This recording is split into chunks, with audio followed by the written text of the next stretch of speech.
Hello, dear students. We are continuing with lesson 7, The Necklace by Guy J. Mopson from a supplementary reader, Footprints Without Feet.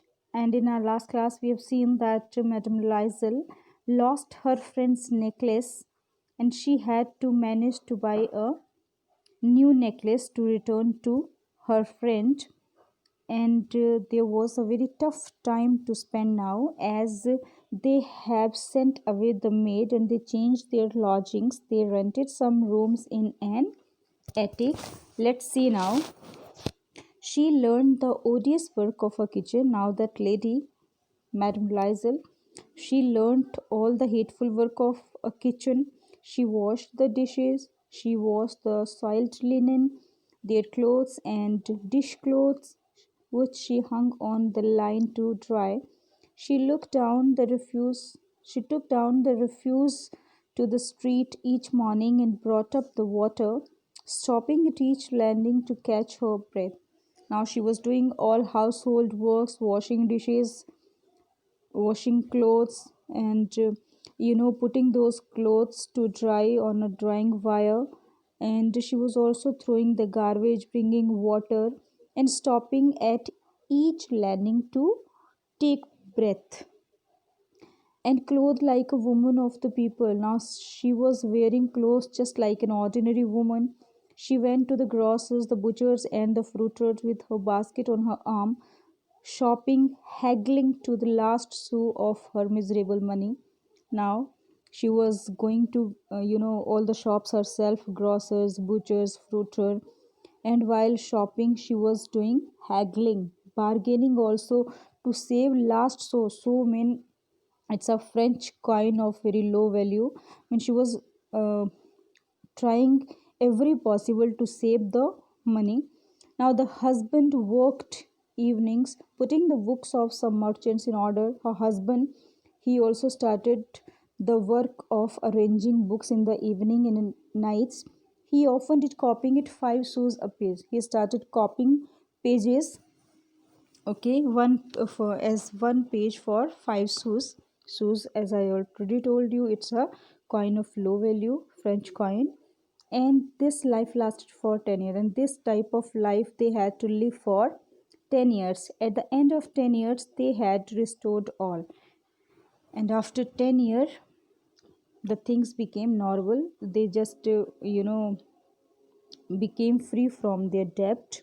Now, Madame Liesel seemed old now. She had become a strong, hard woman, the crude woman of a poor household. Now, Madame Liesel, within these 10 years, she was completely changed. Now she looked old. She had become strong, hard woman, the crude woman of the poor household. Crude means rough, you can say rough, not delicate as she was earlier beautiful and delicate. She is completely changed.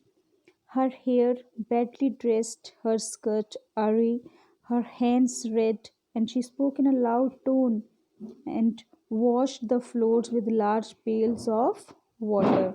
Now her hair, they were badly dressed, her skirts, her clothes were awry, awry mean wrinkled, twisted, her hands were red, rough. She spoke in a loud tone and washed the floor with large pails, buckets of water.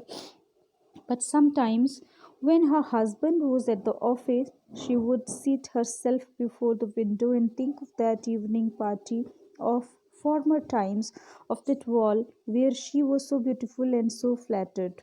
And sometimes, when her husband was in the office, she sat near the window and thought of that evening, that party, okay, and you know that day when she was looking so beautiful and flattered, everybody was praising her that day. How would it have been if she had not lost the necklace?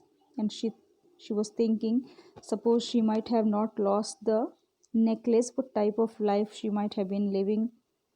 Who knows? How singular is life, and how full of changes. I mean, one life is full of so many changes, so many ups and downs. How small a thing will ruin or save one. You know, to bring a drastic change in the life, a small incident is enough, a small thing is enough. One Sunday, as she was taking a walk in the campus ashes to rid herself of the cares of the week, she suddenly perceived a woman walking with a child. So one Sunday, when she was walking in the campus ashes to make herself free from all cares or work, all work of week, suddenly she came across a woman walking with a child. It was Madame Forestier, still young, still pretty, still attractive. And this woman was Madame Forestier, her friend from whom she borrowed that necklace, who was still looking young, pretty, and attractive. Madame Loisel was affected. Now, Madame Loisel, when she saw her friend, she became emotional. Should she speak to her? Yes, certainly. And now that she had paid, she would tell her all. Why not? Okay, she thought, yes, of course, she should speak to her friend because now she had paid the debt also. So she should tell her each and everything. She approached her. Good morning, Ginny. Now, Matilda, Madame Loisel, she reached to Madame Forestier, wished her good morning. Her friend did not recognize her and was astonished to be so familiarly addressed by this common personage. Now, her friend, she was unable to recognize her. She was astonished. She was surprised uh, to be called so familiarly by this common person. She stammered. She spoke in a low voice. But, madam, I do not know. You must be mistaken. Then she said, I don't know who you are. Maybe you are mistaking. No, I am Matilda Liesel. Her friend uttered a cry of astonishment. Oh, my poor Matilda, how you have changed. Then she told, no, I am not making a mistake. I am your friend, Matilda Liesel.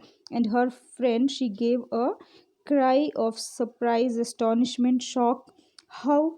Okay, oh, my poor Matilda, how have you changed? And she asked her why she has changed. Yes, I have had some hard days since I saw you, and some miserable one, and all because of you. Then she told her that she was living a life of hardness and full of miserable misery, you can say misery, and all this was because of her friend, because of me. How's that? Then friend said, how could you say that? You faced all these things because of me. You recall the diamond necklace that you loaned me to wear to the minister's ball? Yes, very well. Well, I lost it. How is that, since you returned it to me? Okay, then she said, you recall, do you remember the diamond necklace that you lent me to wear in the minister's party? She said, yes, very well. Well, I lost it. Then Matilda said, but I lost that necklace. Her friend, how's that, since you returned it to me? No, you haven't lost it, you returned it to me. I returned another to you exactly like it. Then she said, no, it was not that the same necklace. It was another one looking exactly like that. And it has taken us 10 years to pay for it. And she also told that it took 10 years to pay the debt. You can understand that it was not easy for us who have nothing. He said that definitely you can understand, while we were having not that much money, how we had managed. But it is finished and I am decently content. Now she said, but now we are free from that debt and I am satisfied. Madame Forestier stopped short. She said, you say that you brought a diamond necklace to replace mine? And Madame Forestier, she became stunned, stopped short. She said, you mean that you have brought a diamond necklace to give me? Yes, you did not perceive it then. They were just alike. Then she said, yes, of course, but you couldn't recognize, you couldn't guess it that time because it was just a same. And she smiled with proud and simple joy. And Matilda, she smiled with proud and simple joy, and at least she was satisfied that she did well. Madame Forestier was touched and took both her hands as she replied, oh, my poor Matilda, mine were false. They were not worth over 500 francs. At that, Madame Forestier, she was touched. She moved and took her friend's hands in her hands and said, "Oh, my poor Matilda, my necklace was false. They were not real diamonds. They were not worth over 500 francs. Their cost was only 500 francs." So that's all.